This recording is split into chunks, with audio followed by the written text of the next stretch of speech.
Big brain time. Hello friends and welcome back to ReddX, your source for the freshest daily Reddit content. Yes indeed, I was looking through r/NeckbeardStories today. As I do, it seems that every single news story that is posted is a text wall at the moment, so I'm just going to go back through the archives and try and find something decent. And today I've found something that not many other people have read before, I don't think. I've not seen it myself, so that's a good sign. This is from user Crash Has Pyrokinesis, and it is the Roommate Beard Saga, part 1 and 2, in full, just for you. I am looking forward to it. I hope you guys are looking forward to it as well. So without any further delay, let's go ahead and jump right into things. Roommate Beard, The Ballad of Lord FATASS. Chapter 1, Interlude. Can you have an interlude as your chapter 1? Never mind. Hello, I'm Crash. I'm brand new to Reddit, and I'm a big fan of the NeckbeardStories on YouTube. Hey, like what you seen from Fata Walter. God, I love that guy. He totally got me into the NeckbeardStories. Oh gee. These videos kind of inspired me to write this, and I haven't even known where to begin. It's a long story, and it gets pretty dark at times, but I figured I'd just start and see how it goes.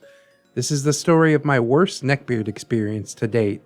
Unfortunately, I had the misfortune of living with one. This story might be long, even though I intend on splitting it up into segments. So here's your cast for Chapter 1. OP, Crash, was in my early 20s at the time. I'm a metalhead, moderate feminist fantasy nerd who's not shy about nudity or conversations about sex. I'm wanting to move back to my hometown and take my partner with me. MD, the doctor, my spouse. He was in his early 30s, heavily tattooed, and grew up immersed in both punk rock and hood culture. Now he's a reformed bad boy who's into blacksmithing, tattoos, and being a great husband. He's still a little bit hood and a lot of bit punk, but grade A husband material. And of course, Lord FATASS. He was in his late 40s, morbidly obese, unkempt, and unwashed. He doesn't work, but somehow frequently comes into money. I'm still not sure if he had a trust fund, ran a scam, or both. He never had heard of my hometown before, but devised a really creepy plan to seduce me. As the stories progress, he will make you laugh, cry, and likely vomit, because he just might be the worst person on Earth. Oh, I'm so looking forward to this. Brief backstory. The doctor and I had just gotten married. I worked as a hairstylist and makeup artist, and small-scale stone sculptor. I use alliterations when I can. The doctor worked at a tattoo shop and was studying to be a blacksmith. We knew Lord FATASS, aka Roommate Beard, through mutual friends. The doctor had known him for years, though not very closely. Nobody really knew Lord FATASS that closely, and that's how he flew under the radar with his shitty behavior.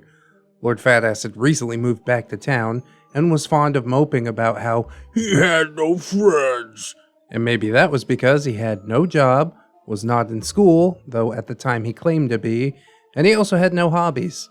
I might sound unsympathetic, but at the time we were dangerously sympathetic to the walrus monster, so we invited him to local music events and our weekly artist meets. He didn't really have or want hobbies, and he mostly just complained covertly about how, "But you can make something way better than that," to our other artist friends. His other favorite things to do were to try and start political conversations, and occasionally hit on a very young woman, who was openly a lesbian. But we felt bad for this lonely, smelly, neck-bearded goblin for some reason. We also put up with him asking us for grocery money, and then learning that he spent $300 on Star Wars memorabilia, and he made off-color jokes about being too attractive for the doctor, who is definitely attractive if you love dark, fit, tattooed men with great hair. That is exactly my type, by the way. We were at one of these meets when the topic of moving came up. "Hey, Crash, you said you're from North Carolina, right?" "Yes, Lord FATASS. In fact, the doctor and I are planning on moving back sometime in the next year," I said. "Oh, well, I just got accepted to Redacted University, so I'm gonna buy a house up there and start a new life. You guys are such good friends. Maybe you could live with me and keep me company," said FATASS. Oh, well, maybe. However, we don't really want roommates. I make a lot of noise with my craft, and Crash hates wearing clothes in the house, said the doctor. Yeah, I'm not a fan of wearing pants if you don't have to wear them by law, I said. Oh, that's okay, my lady Crash. I would respect you the same whether you were naked or not. I know you aren't a slut, said FATASS. Well, maybe as a temporary thing, I replied, ignoring the slut comment. Okay, I'm gonna start looking for a house. Now, the doctor and I didn't want a roommate. We really didn't want to live with a morbidly obese man who liked complaining, off-color creepy uncle jokes, and tween shows. However, where there is a will, there is a way. And where there's a nerdy alt girl who hates wearing clothes, there's a creepy old man. Lord FATASS apparently devised a plan, from what I can gather now. He was very open with us about having depression, and at the time, I was a much nicer person. I was dangerously nice back then, to the point of codependency. The doctor's my first, and still my only partner who didn't take advantage of this. I have some past trauma, and I had not dealt with it at this point, so I was horrible at seeing red flags as a result. I thought I could fix anyone and everyone. The doctor was in a similar boat with a traumatic past and far too nice of a personality. You see, it started slowly. Then there was a spike in the "Woe is me" posts from Lord FATASS. Then I got the "Hey, can I talk to you about my depression" messages. So did the doctor. Slowly, my inbox was overrun by vague yet dark messages by the Lord himself. It reached the point of him calling me at work if I didn't respond. We were very worried. As much as we didn't like the fact that Lord FATASS didn't really work, and he also often asked for money before later buying something that cost much more than the amount that I loaned him, and the bizarre political rants, we didn't want him to be in danger. Throughout the messages, Lord FATASS would bring up things like, I really hope you agree to live with me. I don't trust myself to live alone in a new city with nobody. You guys are the only real friends I have. So we broke, and we agreed to move in with him. Please note that I am not the type to say that people are making up depression, and honestly, that's not what I think was happening. I feel that this scheme was to use his depression to get what he wanted, and I've only ever suspected one person of that. When we agreed to live with him, on a short-term basis, the depression messages magically went away. In fact, he denied ever having depression, like we would just forget the concern we felt for him for over a month. He did continuously message me about moving, though. He was weirdly excited. I can't wait to live with you guys. You're my favorite people. By the way, Crash, you can walk around in your underwear now if you want me to get used to it. Oh my god, I don't mean that like it sounds. Lol. But he did mean it like it sounds. Fast forward to moving day. FATASS has found a house? Sort of. More like something that was once a semi-decent double wide before somebody decided to try and jump through the wall a few times and start some carpet fires. The doctor and I were not impressed with it, but it was apparently still livable because FATASS claimed that he had it inspected, and it passed. Claimed being the operative verb there. But the house deserves its own chapter, so I guess I'll save it. Now, the doctor and I were still not sure about this being a good idea, but we felt obligated because FATASS had made it clear that he needed us for his sanity. This was the first time we caught a glimpse of his true colors. The moving day was a nightmare. FATASS claimed he knew someone who had a moving truck big enough for 3 people. And he also claimed that he would be leaving all of his things except his mattress. The moving truck he appeared with was not free, or even large enough for one person.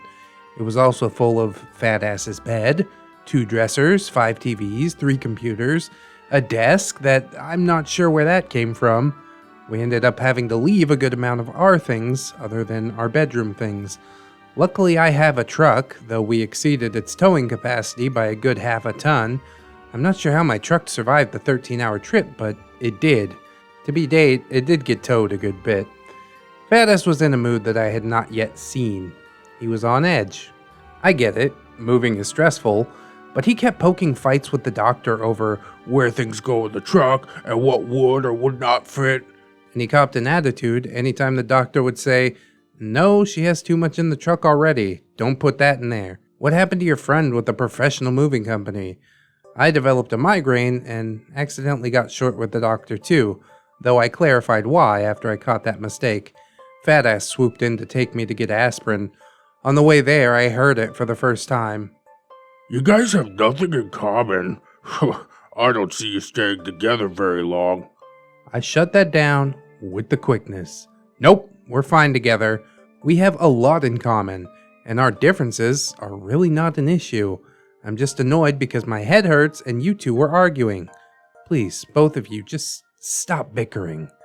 I talked to the doctor about the arguing, not the bizarre opening comment about our marriage because I had no idea how to process that. Babe, I'm willing to give this roommate thing a chance, but I know we're all just stressed, but I still have a bad feeling. I know it's probably just because it's been a long day, but I don't think we should stay with him long term, said the doctor. I agreed, and that had kind of been our plan all along. I wish I could go back in time because it got so much worse from there. We still felt obligated to Lord FATASS's mental state, but this was the first day that I thought that maybe we were being manipulated. But I couldn't figure out why.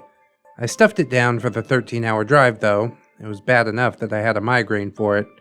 Because of my migraine, I didn't drive. The doctor is visually impaired to the point where he can't drive, though he is still an amazing artist. This meant that FATASS towed our truck while I tried to shake the migraine and get some sleep. Unfortunately, FATASS had the worst musical taste that I have ever heard.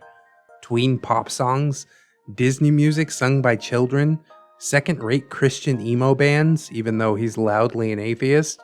Yep, all of it. And then some things that I think were just noises. Skrillex, Merzbow. He made a mix CD of this monstrosity just for the trip and left every other CD and iPod he ever owned in a box, because there was no way that anyone would want to set themselves on fire after listening to the same 12 terrible songs on a loop, especially with a migraine. I'm gonna end it here on a funny note. It gets a lot darker and some pretty traumatic things happen in that house, and I'm not sure how much detail I actually want to share. I have PTSD from it, so yeah, it gets pretty bad. Next, I'll spend a good amount of time on the house and all the good Lord's failings on buying, remodeling, and living in a home.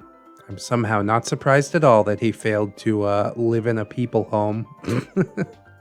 That's not where neckbeards belong. Neckbeards belong in a nest. Their neckbeard nest. I do think that Lord FATASS had some mental problems besides just depression, since, you know, he's manipulating other people for his own gain. That gain being like just seeing OP with no pants on, I guess. That's the end game here. You're gonna buy a trailer and let two people live in your house just so you can see the woman of that partner pairing without any pants on. That is truly some mental gymnastics. I guess Lord FATASS is really playing the long game here. Let's see how it works out for him in the next part. Roommate Beard, the Ballad of Lord FATASS, Chapter 2, also the final chapter, The House of Horrors. Hello all you Beard fans. First, I'd like to thank y'all for the warm welcome on my first post. Today I'm going to share the wonders and horrors of actually living with a neckbeard. Let's recap. We've got our beloved cast, OP, Crash, a 20-something punk/metalhead woman who, despite marrying young, is far from some chaste church wife. I'm a burlesque performer who dabbles in adult modeling and cam girl shows when not at my day job. Essentially, I was the dream roommate for any middle-aged neckbeard. MD, the doctor, my husband, not actually a doctor. You know when you watch movies and you drool over the tattooed, reformed bad boy who now holds a job and loves his wife? Yep, I met a real one. MD is short for Mad Dog, a nickname that he got in high school for beating an attempted rapist with a bottle of Mad Dog 2020. He's left his street fighting days behind, and he still hates men who disrespect women and will throw down if need be. He's highly extroverted, a blacksmith, and a promoter for local music. And Lord FATASS, aka Roommate Beard, or the self-obsessed, malevolent, malodorous hamgod. He's in his late 40s, hangs out with people who are at least 15 years his junior, has the worst taste in music, and has virtually no work history. I'm not sure how he bought the house because rumors abounded about him having a trust fund, scamming people, and or possibly a combination of both. He smells like old french fries and mayo that got left outside, with the lid off the jar. And he is also a master manipulator. We all just moved 13 hours across 3 states as mentioned before. The moving day was horrible. Please go back to read the previous chapter and get filled in on that. The car ride up was also horrible. Do you know those people that say, I like all music? Well, I used to say that, but Lord FATASS put that to the test the entire way, while I also had the worst possible migraine. Anyways, we arrive at the new house. The pictures we saw online were bad enough, but walking in I instantly noticed that it was far worse. I jokingly said, it looks like somebody had a hobby of trying to jump through the drywall. But I'll be damned if that's not actually what happened. You could see the outline of head, shoulders, and part of a torso on a few of the holes. Every room with carpet had a burn spot. The house, which was actually more of a double wide, maybe could have been nice at one time, but now it had no windows or doors on the front of the house. It was in a ravine and there had been some major property disputes, which FATASS would soon make much worse, but that's a long story. Anyways, we had to drive through the neighbor's yard to get to the front of the house. It was a bit concerning for my husband and I because we were new in town, in the middle of the Bible Belt. Now, we were right on the outskirts of a major city with a very progressive reputation, but that was not the neighborhood that we were actually in. It was far more Bible Belt than quirky artist city. Lord FATASS insisted that he would blend And fine with the God-fearing locals. even though he was very loudly an atheist, and our house was behind a church. We literally had a 15-foot cross right across from our front yard. I have nothing against atheists or Christians, but the doctor and I are pagan, and that tends to ruffle the feathers of both parties. That and atheists and Christians tend to not get along, especially if a fat man is loudly listening to atheist videos while churchgoers find parking for their Sunday services. This happened twice before we got windows, but afterwards I'm pretty sure he didn't bother closing his window anyway. The worst part about the house was that the plumbing was not set up to the water and sewer lines. I'm not sure why nobody knew this when the hamgod bought it, but I suspect it's because he either lied about getting an inspection or he ignored this detail because he had been so insistent on this being the house. I sent links to much better foreclosures for a better price point, but this dilapidated double wide that might as well have been overflow parking for the church by us had Spoken to him in a dream. every ritual I proposed, Wouldn't work. and any of my UFO sightings were, Just planes. but this foul man-pig hybrid straight out of Dr. Moreau was a prophetic dream visionary. Big brain time. Unfortunately, we were stuck.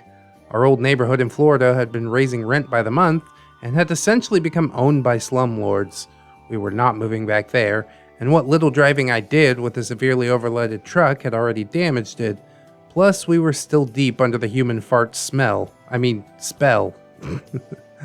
We felt obligated to his mental health at this point. It took about a year's worth of chronic manipulation to get to that point, and we were way in over our heads. So we were stuck with no running water. Jesus. For some reason, painting the bright red living room with an even more obnoxious red was a top priority for FATASS. Not having doors and windows, replacing the drywall, or I don't know, plumbing. But yeah, the bad paint jobs. And this was just our first taste of how bad things would inevitably become.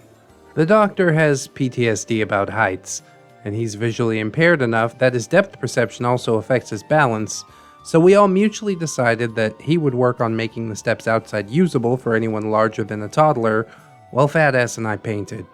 I'm no pro at painting, but I'm decent enough at it.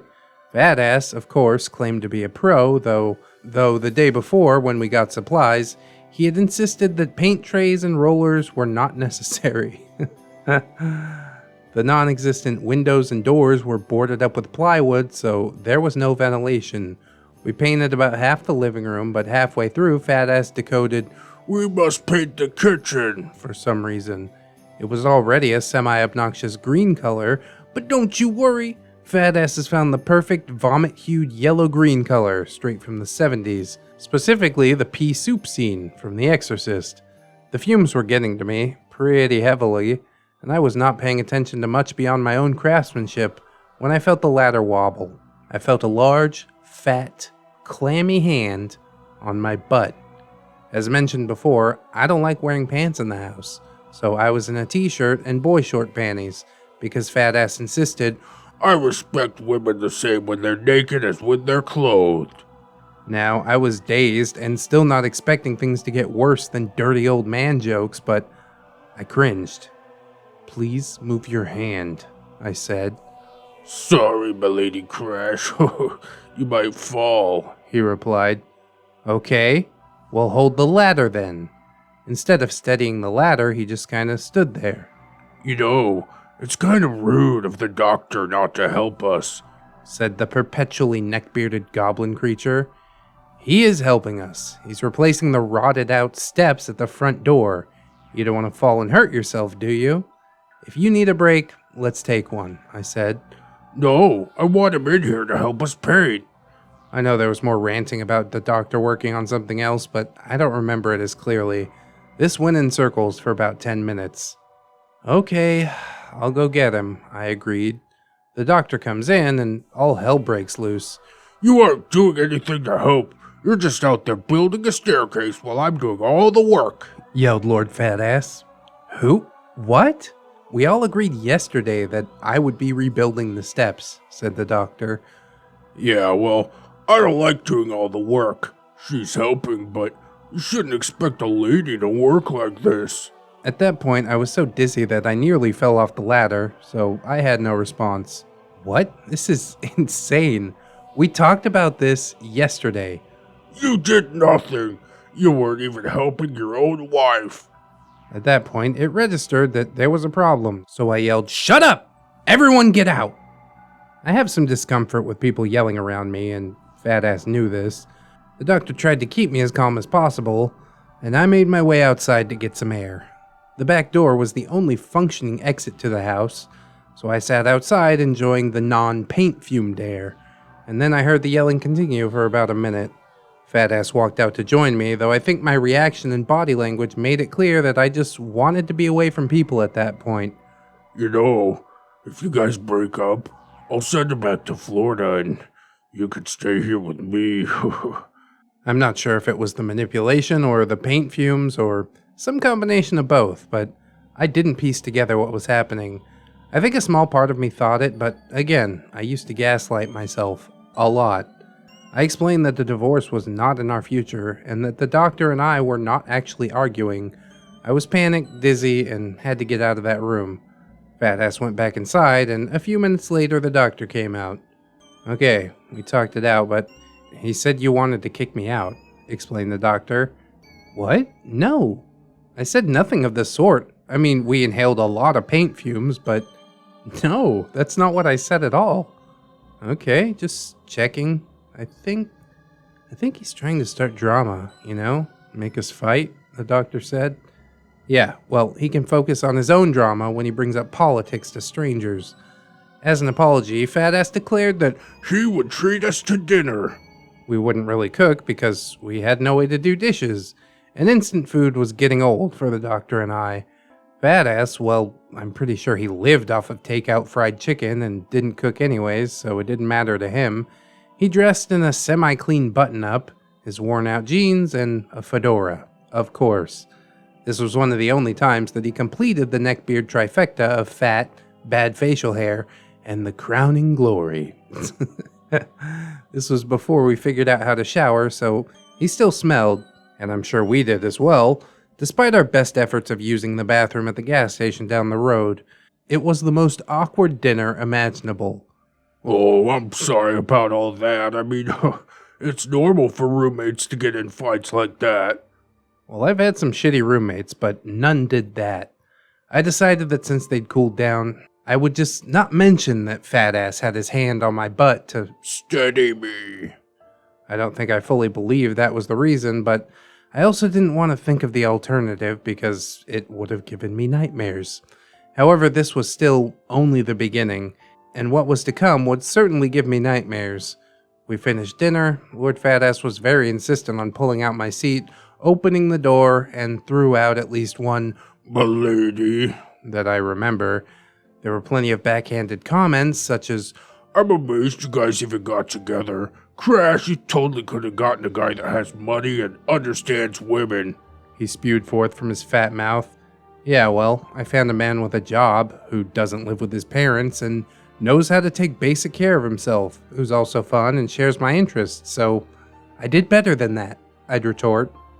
Yeah, but you're so young to be married. But I'm surprised you found a guy who's okay with you stripping and doing porn.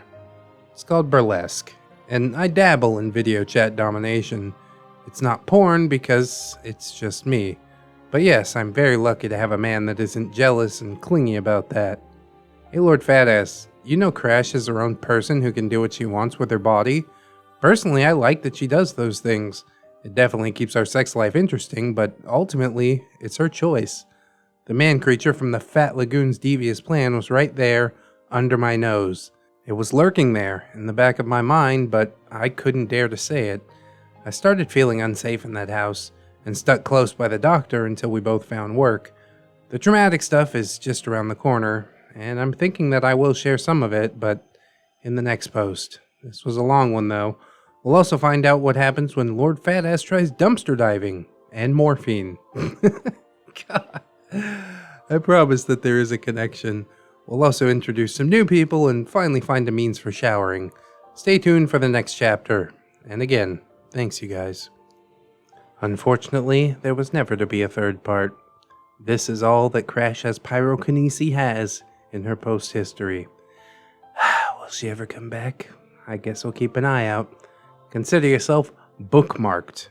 I want to hear so much about Lord FATASS trying heroin and dumpster diving. That's so ridiculous. But I also probably don't blame OP if she doesn't want to share some of the more sensitive parts of the story. Not everybody can just spill their guts on Reddit and be okay with it.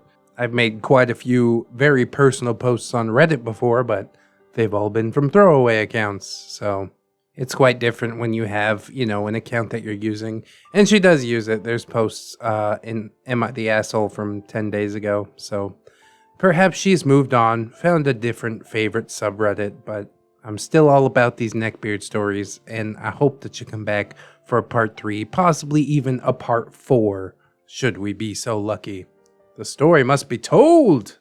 This guy's totally ridiculous. Might be like one of the better stories that I've read on the sub in a while. And I really like the OP's writing style as well. Very funny, very cool. But anyways, friends, that's gonna wrap it up for me for now, for today. We are trying to get back into daily Reddit content, And it ain't easy, but I'm making the effort, so there's that. I hope you'll like, comment, and or subscribe if you did enjoy the video. This channel is blowing up in a big, big way, and I am so appreciative to you guys for supporting me. Please also check out the links in the description. We've got Twitter, Facebook, Discord, Patreon, PayPal if you want to make a one-time donation. But my patrons are supporting me consistently, and I thank them so, so much. Damon Darkstar, Lady Nix, Crimson Albedo, Dot Nathan, Robert Waits, Just Austin, and Big Boy, Barlos Bugo. Thank you guys so, so much for helping me to live the dream. I am just loving the way that this channel is popping off, and I have all of you guys to thank for it. If you can support on the Patreon or the PayPal, that would be pretty cool. My birthday's coming up quite soon, so there's that. And if you can't afford to do so, that's fine too. I just appreciate you guys being here. So I will see you again tomorrow. Please keep yourself safe out there. Wash your hands all the time. It is very important. And I hope that you'll also make time to do something that you personally enjoy today and live for yourself, because you are loved, you are worthy, and you definitely, definitely deserve it. I will see you guys in the next one, and until then, bye-bye.